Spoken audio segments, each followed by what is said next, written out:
आप अपनी सीटें सब भरे रहते हैं और हमारी सालों साल लाखों लाख खाली है, आखिर क्यों? और सड़कों पर नौजवान लाठियां खा रहा है रोजगार के लिए। ये विसंगति है। एनपीएस से देश का नुकसान है, सरकार का नुकसान, क्योंकि वो पैसा हमारा और सरकार का पैसा कंपनियां ले जा रही हैं। कंपनियों को फायदा है, सरकार और कर्मचारी नुकसान है। 25 सितंबर को हम लोग लखनऊ घेर रहे हैं, दिल्ली जैसा नजारा लखनऊ में लाने जा रहे हैं कि आज जब दौर में सन्नाटा है, जब रोडें खामोश हैं, उस दौर में अटेवा उनके लिए संघर्ष कर रहा है, तो बहुत बढ़िया समर्थन मिल रहा है और सभी का मिल रहा है। और हम लोग सरकार के अंग हैं। सरकार की जितनी योजनाएं हैं कौन लागू करता है? वही सरकारी कर्मचारी लागू करता है। तो हम तो आपके पार्ट हैं, हम आंख नाक कान हैं आपके, तो हमारी भी दुख दर्द को समझे। दिल्ली में पुरानी पेंशन बहाल को लेकर एक बड़ी सभा करने वाले विजय बंधु जी आज सीतापुर पहुंचे हैं। आपको बता दें कि पुरानी पेंशन बहाली को लेकर अब यह जन जागरण यात्रा निकाल रहे हैं और हम बातचीत करेंगे आज कई सवालों को लेकर, क्योंकि सीतापुर का इनका यह रथ पहुंच चुका है और विजय बंधु जी हमारे साथ हैं मौजूद। बातचीत कर लेते हैं। सर, सीतापुर आज पहुंचे हैं, जी हाँ, क्या सीतापुर है। उद्देश्य है आपका? देखिए, 11 जून से हम लगातार काकोरी शहीद स्थल, जो आप सब जानते होंगे काकोरी शहीद स्थल है, वहाँ 11 जून से हम लोगों ने शुरू किया शिक्षा, चिकित्सा, रोजगार, ओपीएस के प्रति जन जागरण यात्रा को लेकर के। फिर हम लोग वहाँ से निकले हरदोई 3 से 4 दिन रहे। उसके बाद लखीमपुर 2 दिन, उसके बाद फिर 3 से आज तीसरा दिन आज सीतापुर है। अभी कल करते हुए बाराबंकी और फिर लखनऊ। तो पहले चरण की यात्रा हमारी पूरी होगी। फिर अलग अलग चरण ढंग से 25 सितंबर तक अलग अलग चरणों में यात्रा चलती रहेगी। विजय बंधु जी, क्या ओपीएस की लड़ाई अब आर पार की लड़ाई बन चुकी है? अगर सरकार नहीं मानी तो अगला कदम क्या होगा आपका? देखिए, सरकार माने ही, यही तो समस्या। अगर मान गई होती तो जन जागरण यात्रा निकालने की जरूरत नहीं होती है। लेकिन ये है कि जिस तरह का इस पर रिस्पांस मिल रहा है शिक्षकों का, कर्मचारियों का, नौजवानों का, निश्चित रूप से एक बड़ी लोगों के अंदर धारणा जा रही है कि इस लड़ाई को हमको आर पार करना पड़ेगा। और उस आर पार के लिए हम लोगों ने घोषित भी कर रखा है, 25 सितंबर को हम लोग लखनऊ घेर रहे हैं, दिल्ली जैसा नज़ारा लखनऊ में लाने जा रहे हैं। और उसमें हम यात्रा उस बार भी निकाले थे चंपारण बिहार से, और लगातार 33 दिन 18,000 किलोमीटर यात्रा किए थे और सबको कहा लखनऊ दिल्ली चलो दिल्ली। और उस ऐतिहासिक नज़ारा आप लोग देखा ही है। उसी तरह का 25 सितंबर को लखनऊ में जमावड़ा होगा और हम लोग अपने बुढ़ापे की लाठी के लिए, और उसके पीछे हमारा तर्क है, अगर इस देश का राजनेता 4-4 पेंशन ले सकता है तो इस देश का सैनिक बल, जो गरीब किसान मजदूर का बेटा हो, देश के लिए संघर्ष करता है, बलिदान तक हो जाता है।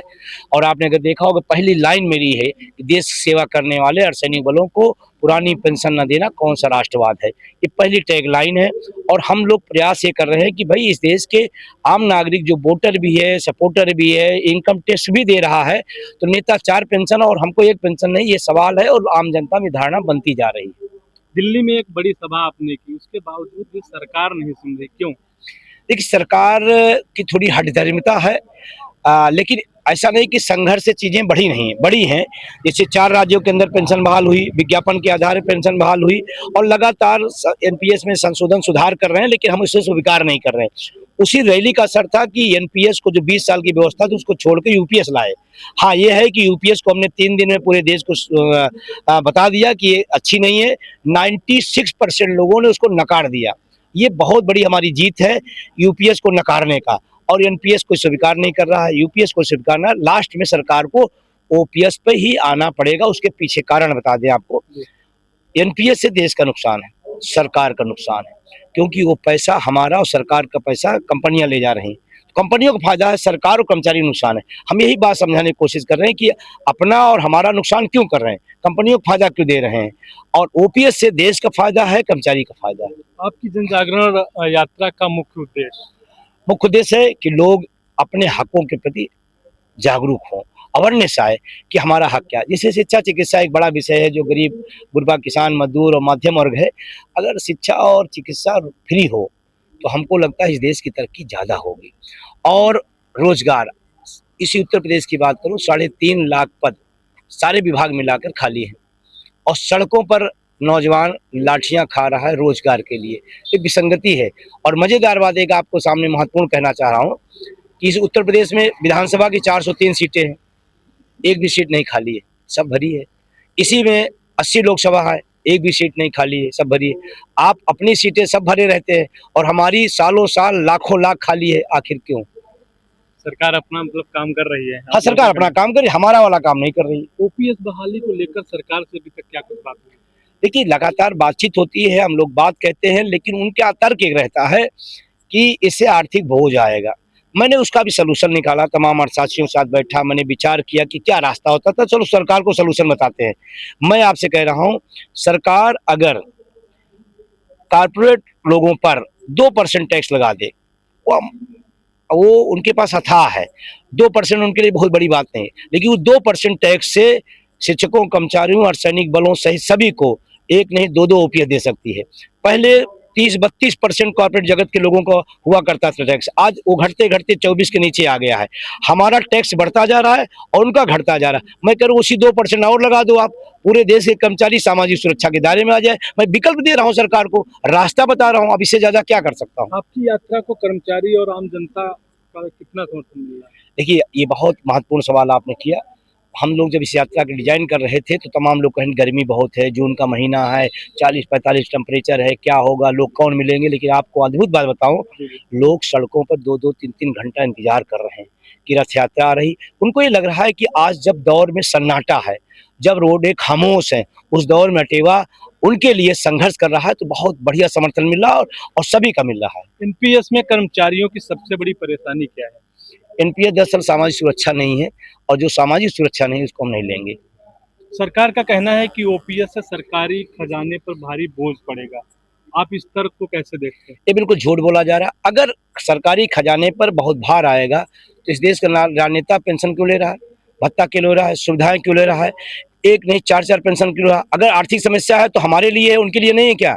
और हम तो कहते हैं सबसे पहले, अगर आपको लगता है आर्थिक समस्या है तो उस देश का राजनेता अपनी सुविधाओं को, अपने वेतन, अपने भत्तों को छोड़ दे, आर्थिक व्यवस्था से उभर जाएंगे। यदि सरकार ओपीएस बहाल नहीं करती है तो क्या आगे कुछ और आंदोलन की रणनीति है? हाँ, रणनीति भी है और घोषणा होगी। 25 सितंबर को हम लोग लखनऊ में बहुत बड़ा जमावड़ा करने जा रहे हैं। हम अपने हकों के लिए सरकार से अपनी बात रखेंगे। हाँ, ये दुर्भाग्य है कि इस देश की राजनीति व्यवस्था और राजनेता 4.5 साल कुछ नहीं सुनते हैं। चुनाव के जब समय आता है तो वही 6 महीने सुनते हैं, तो हम लोग भी अब प्रयास होता है कि इसी 6 महीने में सुन लो। तो 25 सितंबर को लखनऊ को हम लोग बड़ी तैयारी में। 2027 में आपको लगता है कि 2027 में पुरानी पेंशन बहाली को लेकर बड़ा मुद्दा बन सकता है? मैं 27 के पहले ही उसको समाप्त करना चाहता हूँ, और प्रयास है कि हमारी जो रैली है और एक हमारी जो रणनीति है, सदन सड़क से लड़ाई सदन की तरफ, हमको उम्मीद है कि वो 27 के पहले पहले हो सकती है। विपक्षी दल ओपीएस का समर्थन की बात करते हैं, क्या आप इसे राजनीतिक मुद्दा मानते हैं या कर्मचारियों का अधिकार? देखिए, विपक्षी लोग निश्चित रूप से जब अटेवा खूब चिल्लाया, सड़कों पर लड़ा, उनको लगा कि हमारे को कुछ वोट बैंक मिल जाएगा, तो उन्होंने इस वजह से, उन्होंने वोट बैंक की वजह से लिया, इसमें कोई दोहरा नहीं। हाँ, लेने से अच्छी बात है कि हमारे कोई मुद्दे उठाए, हमारी अच्छी बात है, लेकिन जिस शिद्दत से सड़कों पर इस मुद्दे के लिए, जहां लाखों लोगों का परिवार है, उसके लिए जिस शिद्दत से लड़ना चाहिए, शायद वो भी नहीं लड़े। जिन राज्यों में ओपीएस लागू हुई है वहां के अनुभवों को आप कैसे देखते हैं? देखिए, राजस्थान, छत्तीसगढ़, झारखंड, हिमाचल, ये 4 राज्यों में अटेवा नवम्बरिस के संघर्षों से पेंशन बहाल हुई है, और आज वहाँ जो कर्मचारी 1200 रुपये पाता था, आज ओपीएस के नाते 32,000 पा रहा है। तो कम से कम 12,000 से 32,000 की स्थिति में तो कम से कम अपने परिवार का अपना ध्यान रख लेगा, अपने बुढ़ापे में दवा है, दुनिया भर की जो दिक्कतें होती हैं वो पूरा कर लेगा। तो वहाँ के कर्मचारी बहुत सुकून में है, उनको अच्छा लगता है, उनको लगता है कि चलो विजय बंधु का अटेवा के नेमू पे संघर्ष सफल हुआ और हम बुढ़ापे की लाठी हमें मिल गई, इसलिए बहुत आनंदित रहते हैं, सहयोग भी करते रहते हैं और हौसला भी देते रहते हैं कि कोई लड़ाई होगी तो वो राज्य भी हमारे आंदोलन में शामिल रहते हैं। कर्मचारियों से आप क्या अपील करना चाहेंगे? कर्मचारियों से मेरी 2 अपील है। एक तो ये अपील है कि अगर आप बोलोगे नहीं, अगर आप लड़ोगे नहीं, तो जो चीज़ें छिन गई हो तो उनकी बात छोड़ो, आगे और छीनने की तैयारी है। इसलिए बोलिए, लड़िए, आवाज़ उठाइए। दूसरा है, इस भरोसे मत बैठे रहिए कि कोई आएगा और काम कर देगा। सबकी लड़ाई है, सबका आंदोलन है, सबको अटेवा के साथ मजबूती के साथ खड़ा होना चाहिए। गुटों, विभागों की सीमाओं तोड़ करके इस आंदोलन में सहयोग करें। क्या इस यात्रा के दौरान आपको सरकार, प्रशासन की ओर से किसी तरह का दबाव पड़ा? देखिए, मैं भाग्यशाली हूँ थोड़ा इस मामले में।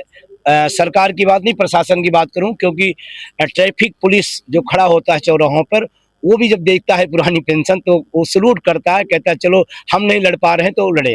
प्रशासन भी कहीं न कहीं मदद करता है, क्योंकि मैं सबकी लड़ाई लाऊं, वो चाहे सिपाही हो, चाहे दरोगा हो, चाहे ट्रैफिक पुलिस हो या अन्य विभाग के लोग हैं, सबकी लड़ाई है। तो लोगों की नैतिक रूप से उनका मेरे साथ समर्थन रहता है। कभी कभार परेशानियां आती हैं, दबाव भी बनता है, लेकिन अधिकांश जो है वो सहयोग में रहता है। ओपीएस बहाली की मांग पूरी होने तक आपका संघर्ष किस तरह जारी रहेगा? ओपीएस की जो हमारा संघर्ष चल रहा है अच्छा चल रहा है, जनगणना यात्रा चल रही है। उसके बाद इस आंदोलन को और तीखा करके 25 सितंबर को एक बड़ा हुजूम पूरे प्रदेश से पहुंचेगा लखनऊ। आपकी मांगों को लेकर मुख्यमंत्री और प्रधानमंत्री को क्या संदेश देना चाहेंगे अपनी मांग? माननीय मुख्यमंत्री जी से, माननीय प्रधानमंत्री से मेरा निवेदन है, आप हमारे गार्जियन हैं। जैसे प्रदेश का गार्जियन मुख्यमंत्री होता है, देश का गार्जियन मुख्य प्रधानमंत्री होता है, और हम लोग सरकार के अंग हैं। सरकार की जितनी योजनाएं हैं कौन लागू करता है? वही सरकारी कर्मचारी लागू करता है। तो हम तो आपके पार्ट हैं, हम आंख नाक कान हैं आपके, तो हमारी भी दुख दर्द को समझे, हम आपके लिए तैयार हैं, आप हमारे लिए तैयार हो। हम तो प्रधानमंत्री से, मुख्यमंत्री से निवेदन करेंगे, ये आपके लिए बहुत छोटी चीज है। हम आपके कर्मचारी हैं, हमारी बुढ़ापा भी सुरक्षित हो जाने दिए, और विनम्रता से निवेदन है, बहुत विनम्रता से, कि पुरानी पेंशन लागू हो। आखिरी सवाल है, क्या इस यात्रा आखिर वह कौन सा एक सवाल है जिसका जवाब सरकार को कर्मचारियों को देना चाहिए? ओल्ड पेंशन पर जवाब देना चाहिए। जब इस देश में तमाम चीज़ों की चर्चा हो सकती है, तो मैं तो कहता हूं कि देश के जितने भी राजनीतिक दल हैं या नेता हैं, उनको बैठकर, सारे लोग, पक्ष हो विपक्ष हो, सबको बैठकर इस पर बात करके और इसका फैसला करना चाहिए कि नहीं भाई हम सहमत हैं। अगर सदन के लोग ले सकते हैं, सुप्रीम कोर्ट के, हाई कोर्ट के जज ले सकते हैं, तो इस देश का एक सफाई कर्मचारी, एक प्राइमरी, एक टीचर, एक लेखपाल, एक सिपाही भी उसका हकदार बनता है, और इस दिशा में उनको फैसला करना चाहिए। एक सवाल आपसे करेंगे, दिल्ली में जब आपका प्रदर्शन हुआ तो वहां पर संजय सिंह पहुंचे थे, उसके बाद उन पर कार्रवाई हो गई थी, क्या अब कहेंगे? ये तो अब संजोग कहिए या प्रयोग कहिए, प्रधानमंत्री जी खुद ही कहते हैं। और उसमें संजय सिंह नहीं, बहुत सारे लोग पहुंचे थे, तमाम यूथ के लोग पहुंचे, तमाम दलों के लोग पहुंचे, तमाम किसान यूनियन के लोग पहुंचे। अब वो दुर्भाग्यपूर्ण रहा कि भाई अब उस संजोग से क्या सरकार का सिस्टम था, उनका था, वो जाने, लेकिन फिर भी हमारी उस आंदोलन में सबका साथ था, और संजय सिंह का बहुत सहयोग रहता है। इस दृष्टि से नहीं कि हम किसी राजनीतिक दल के, इस दृष्टि से कि हाँ, कर्मचारियों को हक है, पुरानी पेंशन मिलनी चाहिए, और सभी लोगों का सहयोग रहा।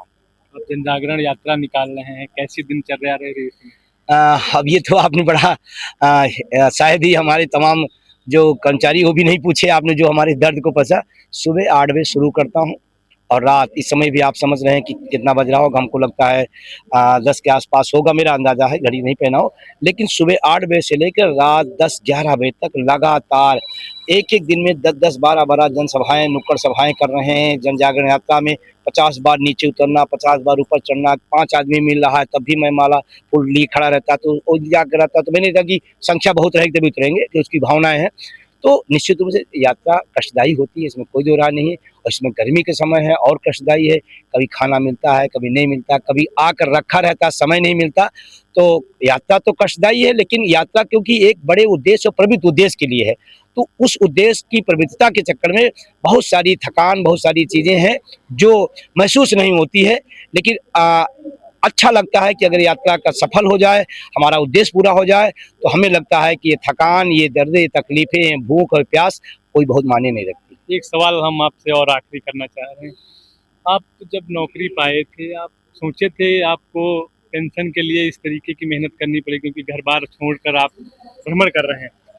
देखिए, जब नौकरी में आए तो पहले तो पता ही नहीं था। जब नौकरी में आए तो कुछ दिन बाद पता चला कि ओल्ड पेंशन खत्म हो गई, नई पेंशन लागू हो गई। उस समय हम लोग भी बहुत नहीं पता था कि क्या है।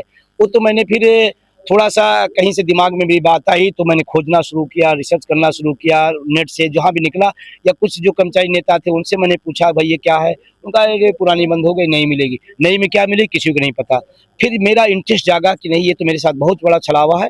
फिर 2-4 साथियों के साथ मैंने बात किया, और बात करने के बाद फिर अटेवा का निर्माण हुआ। इस लाइन पर हुआ, इस लाइन पे हुआ कि अंधेरे को कोसने के बजाय एक दीप जलाओ, ये अटेवा वही दीप है। तो ये थे विजय बंधु जी, जिनसे बात की है वीटीवी न्यूज़ ने, और कई सवालों को लेकर बात की है। आपको बता दें, ये उनका रथ है जिस पर सवार होकर वो भ्रमण कर रहे हैं और एक संदेश दे रहे हैं, एक अपनी मांग कर रहे हैं सरकार से कि जो पुरानी पेंशन है उसको बहाल किया जाए। काफ़ी लोग इस संगठन से जुड़े हुए हैं, और काफ़ी कर्मचारी जो हैं इस संगठन में हैं, जिनका पेंशन का मुद्दा है उसको लेकर या लगातार भ्रमण कर रहे हैं। दिल्ली में भी एक बड़ा आंदोलन किया था, उसके बाद अब लखनऊ में भी बड़ा प्रदर्शन करने जा रहे हैं, जिसको लेकर जन जागरण यात्रा निकाल रहे हैं और इसके तहत लोगों से जन समर्थन मांग रहे हैं। फिलहाल देखना होगा कि 2027 से पहले इनकी मांगे सुनी जाती हैं, पुरानी पेंशन बहाल होती है कि नहीं, है तो आने वाला समय बताएगा। फिलहाल बीटीवी न्यूज़ ने कई सवालों को लेकर इनसे बातचीत की और सरकार से इन्होंने अपनी मांग की है। फिलहाल देखना होगा कि सरकार इनकी बात सुनती है या नहीं। बीटीवी न्यूज़ से विपिन राजवंशी, सीतापुर।